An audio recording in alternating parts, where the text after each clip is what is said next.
Veneesha told me, if you don't like my friend's jokes, you can just pay and leave. I replied, thanks for the option. Stood up, grabbed my car keys, and walked out. She thought I was joking until the laughter died down and they realized I only paid for my meal.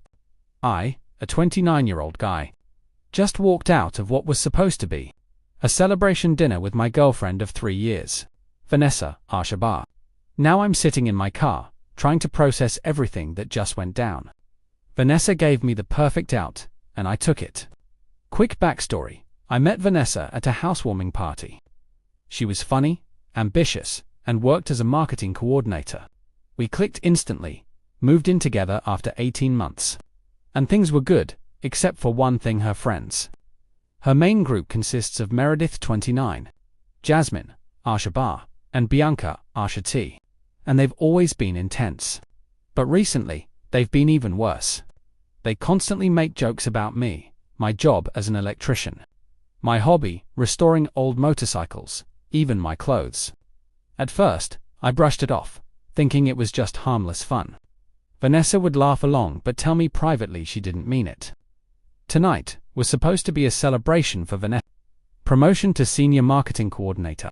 I was genuinely proud of her and even suggested we all go to a nice steakhouse downtown. My treat. The dinner started off well enough. Drinks, appetizers, casual chat. Then Meredith started with the jabs. She said, "So Jake, still playing with wires for a living? Must be nice to have such a simple job." I smiled. Actually, electrical work requires quite a bit of problem solving. Then Jasmine jumped in with, "It's not like you need a degree. What's that thing you do with the bikes?" "I restore vintage motorcycles," I said, trying to keep it cool. She laughed and asked, "How much money do you waste on those rust buckets?" Then Bianca chimes in with, "Veneesha, girl, you could do so much better. Remember Thomas from the conference? Now he had ambition." I looked at Veneesha.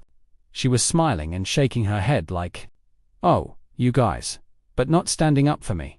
The jokes kept coming, from my hobbies to my career. The final straw was when Jasmine said, "Honestly, Van, when are you going to upgrade? Jake's sweet, but you're executive material, and he's well."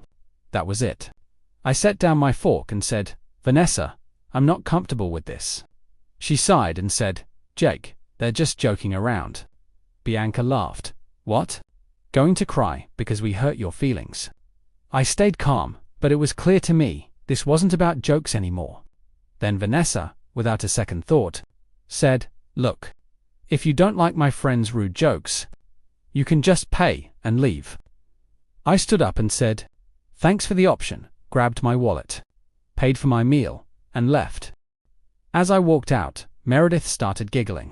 Jasmine said, "He'll be back in 5 minutes." I didn't go back. I got to my car and sat there for a few minutes, letting it sink in.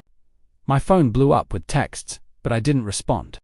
Around 10 minutes later, I drove home, and more texts flooded in. Veneesha was furious, calling me dramatic, saying I humiliated her. I ignored them. She even called 15 times, but I didn't answer. When I got back to the apartment, she'd left 3 voicemails, each one escalating from annoyed to downright angry. I spent the night at my buddy Marcus's place. The text bombardment continued all night. "I can't believe you embarrassed me. My friends think you're pathetic. You left me with a $400 bill," and so on. Around 2 a.m., her friends even started chiming in. Meredith sent a long paragraph accusing me of being financially abusive. Jasmine called me petty, and Bianca Venmo'd me for emotional damages. The next day, Veneesha showed up at Marcus's, trying to track me down. Marcus, being the legend he is, told her I wasn't there. She didn't buy it. She stood there for 20 minutes, banging on the door, calling my blocked number. Eventually she left, but not before screaming, "This is so childish, Jake. I'm done." I packed my things and left. Update E. I didn't sleep much. Still crashed at Marcus's after grabbing clothes and toiletries. The texts kept coming. Veneesha accused me of humiliating her, and she demanded I Venmo her the $400 for the dinner. Around 2 a.m., her friends joined in, calling me all kinds of names. I blocked them all. The next morning, Veneesha showed up again, this time calling me from her work phone. She tried to guilt-trip me into coming back, but I wasn't having it. I told her I wasn't going to pay for her dinner. She insisted. I embarrassed her. And I said, "You gave me the option to leave." So I did. She kept calling, but I blocked her number. Update. Things escalated further. I went by the apartment to grab more stuff, and found a noise complaint notice on the door. Apparently, her strategy session with her friends had gotten so loud that neighbors had complained. The place was a mess, wine bottles everywhere, food on the counters, and my PlayStation was gone. I found it hidden in her closet. Then, I noticed she'd gone through my toolbox and sold some of my expensive electrical tools on Facebook Marketplace. But the worst part, she'd listed my 1978 Honda motorcycle restoration project for sale on Craigslist, calling it a mechanic special. That bike is worth at least $6,000 in its current condition. I called the police to report the stolen tools and filed everything with them. While I was at the apartment, the landlord called. Veneesha had told him I'd abandoned the lease and wouldn't pay rent anymore. I clarified the situation, and he told me he'd prefer to keep me as a tenant.